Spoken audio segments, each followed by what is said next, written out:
Газиз тавышлар, Казан утлары журналы һәм Татарстан радиосы тәкъдим итә.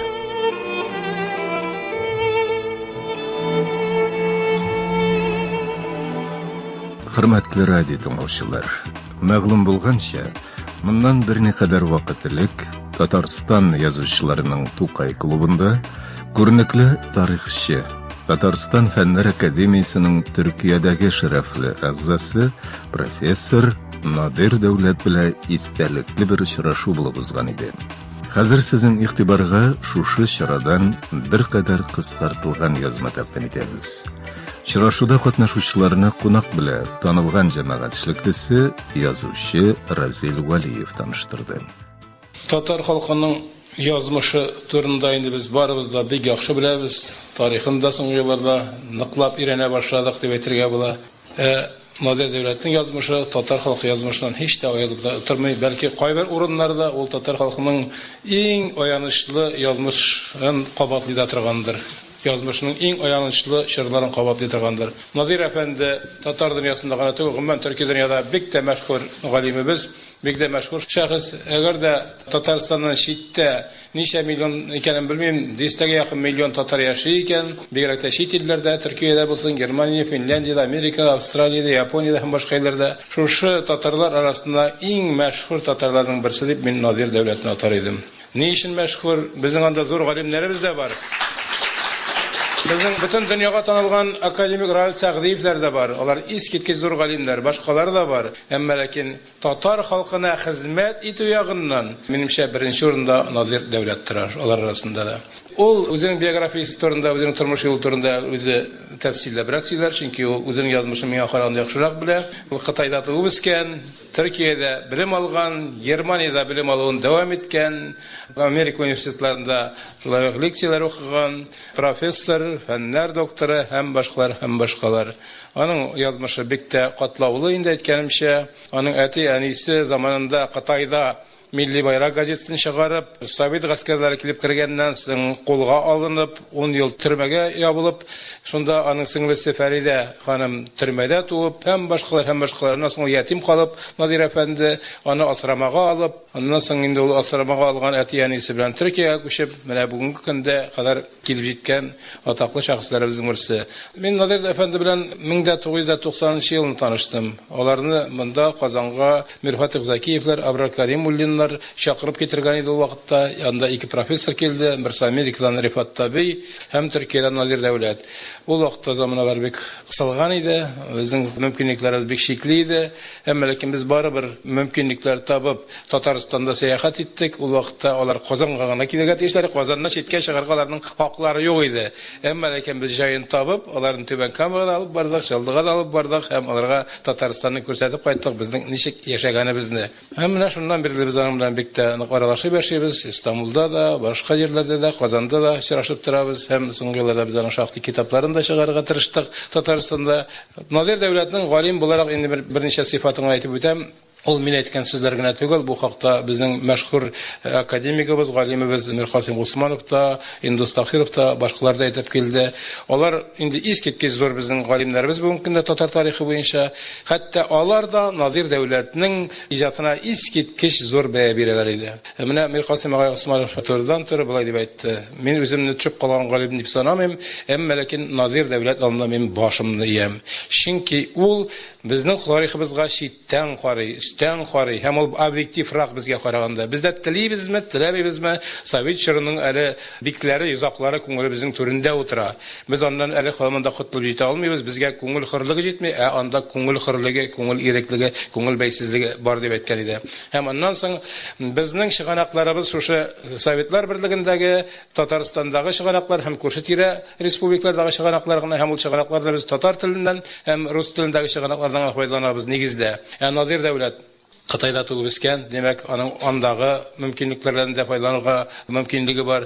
Ondan sonra ol Tatar tilin bizning şekilli bile, ol Rus tilinde bile, ol Alman tilin üz tuğan tili şekilli bile, Türk tilin üz tuğan tili şekilli bile, ol İngiliz tilinde bile, demek ol dünyadagi Tatar tarixine qagargan, Tatarga qagışlı şaganaklardan bizge qaraganda distelegen mertebe köbrek faydalana ala, hem ol faydalana dep etken idi. Eğer de şundan da indi Mir Qasim Ağa Osmanovlar, Indus Tahirovlar şolay dep etken iken, biz alarga bilgili hiç şeksiz ışanabız. Hem ol şundan da şolay. Onun maqala çıkkan kitapları bugün künde galimler tarafından bek yuqarı beye aldı. Hem ne bu yaңа kitabı, indi şolay popüler bulur dep olayım.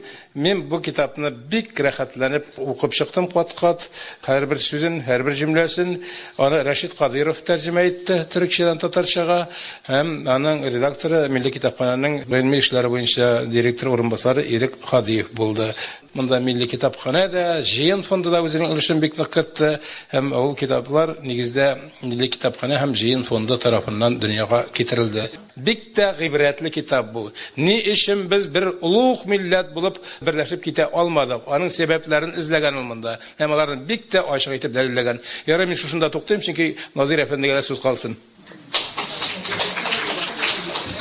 İsen misiniz? Esselamu aleyküm. Mina söz kalmadı. Hemmesini aytıp koydu. Şunun için ben yazıcı deyip özümle atamaz idim. Ben tarihçi. Lakin işim yazı bilen. Şu sebeple az gına bulsa kırığından gına bulsa da sizin gibi yazı ergıma taşan. Şimdi Razil Tugan etti. Çit ilde Tugan, anda üsken, tarih, fen yoluna gitken bir şahıs bin. Bu yıl mina 70 yaş doldu. Hem minimunda bir olulap tebrik ettiler, karşı aldılar, bülekler birdiler.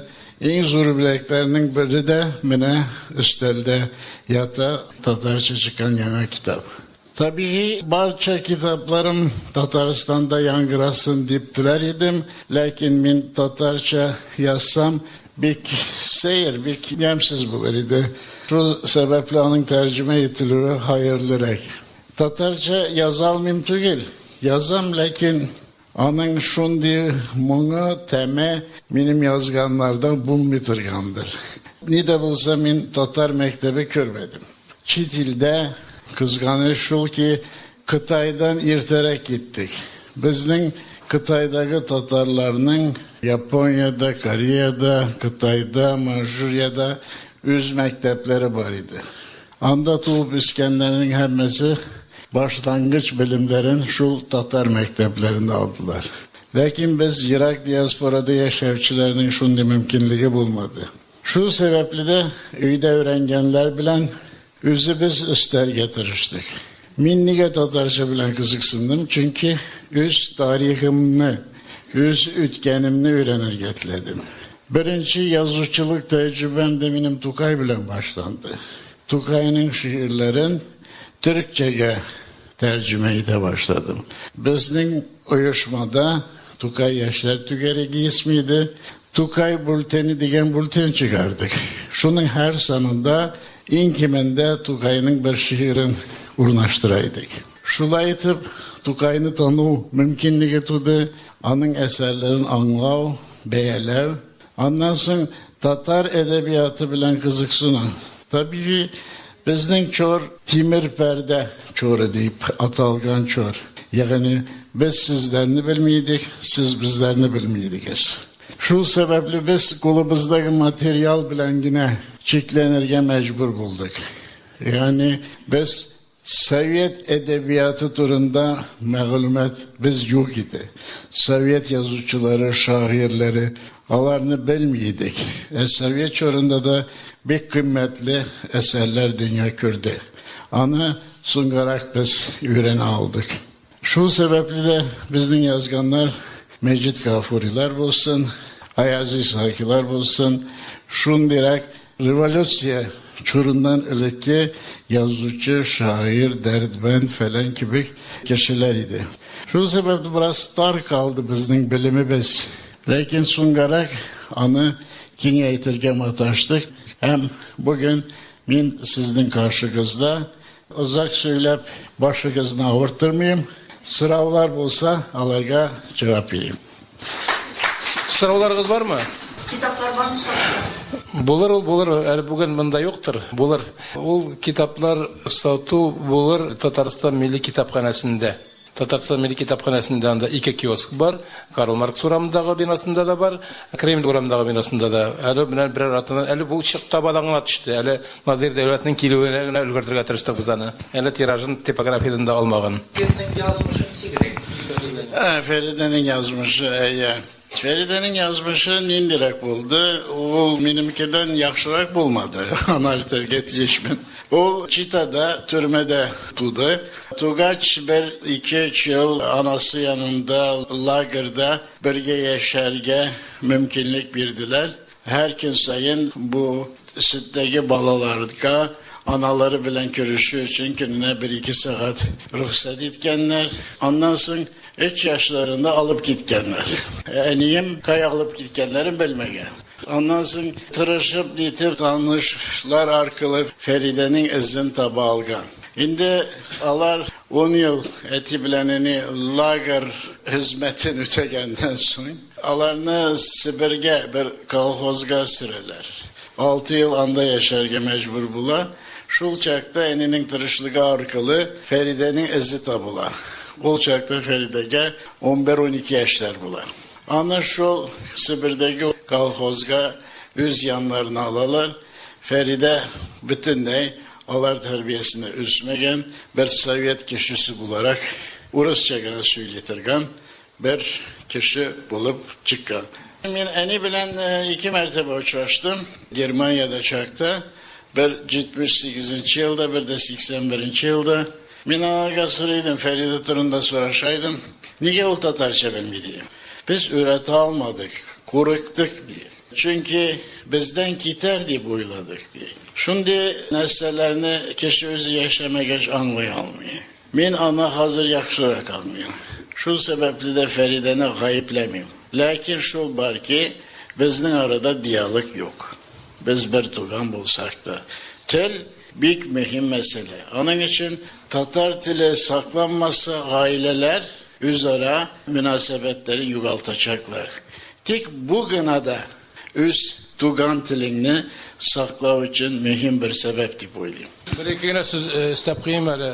Feride Hanım bilen Nadir Efendi'nin ömürlerinde birinci tapkır iştiraşının şahidi buldum. Hem şul hatlı bir tragik bulup benim gözüme yaşlar kildi. Türkiye'den kilgen şit ilde yaşayan Nadir devlet Urusça bilmeyi, Tataristan'da, vatanımızda, Milli Respublika yaşayan Feride biz Tatarça bilmeyi. Onlar arasında tercümeçi buldum. Benim bir sorum var. Sizin etiyeniler kaç yıldan gitkenler? Benim en iyi bunda hazır apas soyadımı dip ettiler bilmiyormuşunda Ütemiş avulunda tugan. Lakin anın kübesi bilmiyor. Kayavul Ütemiş diye ismi özgergen, yenitken bile almayayım. Benim babam indi Sabircan. Şu en iyinin de ala hatını ülgeç. Birge alar Sibir'ge taban sevde bilen gideler. Ondan sonra kıtaya kaçıyorlar. Etiğinde Petropavlov'da tugan. Kızılcar. Ağalar devlet kirli ailesinden, Dvaryan neslinden kileler. Ondan sonra alarını revolüsya kabıngaç etini aklar askerge ala. Şu arkalı o Kıtayga hatlı kilipcite indi anlansın ikisi kavuşalar. Indi min sebepçi bulam alardın yaşayışını neticesi yaşayın. Şu için bu sıra olabilirdim. Sizin dilinizde mişer atıldı. Mişer sizleri bir kıp. Yaş biliriz çünkü min mişerler arasında üstüm. Çünkü biz Kıtay'daki, Japonya'daki, Kore'deki Tatarların köpçeliği mişer. Biz misal için çençki diyen sözünü bilmiyorduk, vilka diydik. Mine üstürgen etiğim ise tipter, Aktanış yakından. Onun için minde ikisi de var. Eğer de sorular olmasa, tügarakları biz benimse bik de iştelikti, bik de mağnali hem gıybretli engeme buldu. Nadir Efendi, sizge bik zor rahmat bizning chaqiruvni qabul etib Qozonga kelüğünüz için.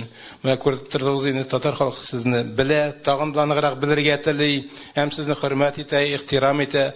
Татардың Nadir дәулеті болғанда, Nadir дәулет шекілді жігітлеріміз болғанда, ғалимлеріміз болғанда, еш шексіз біздің халық жоғалмас. Рахман Nadir Efendi sizге.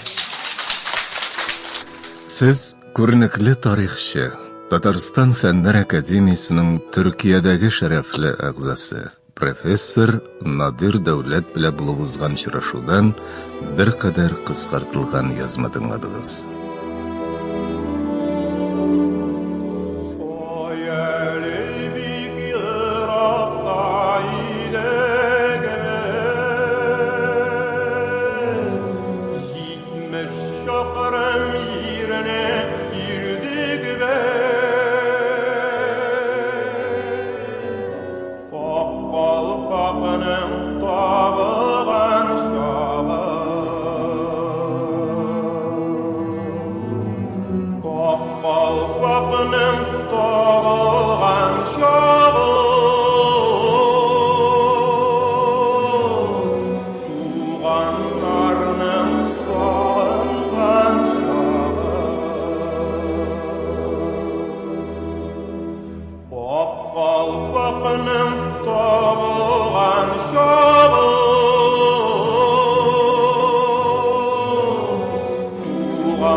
Qalpaqның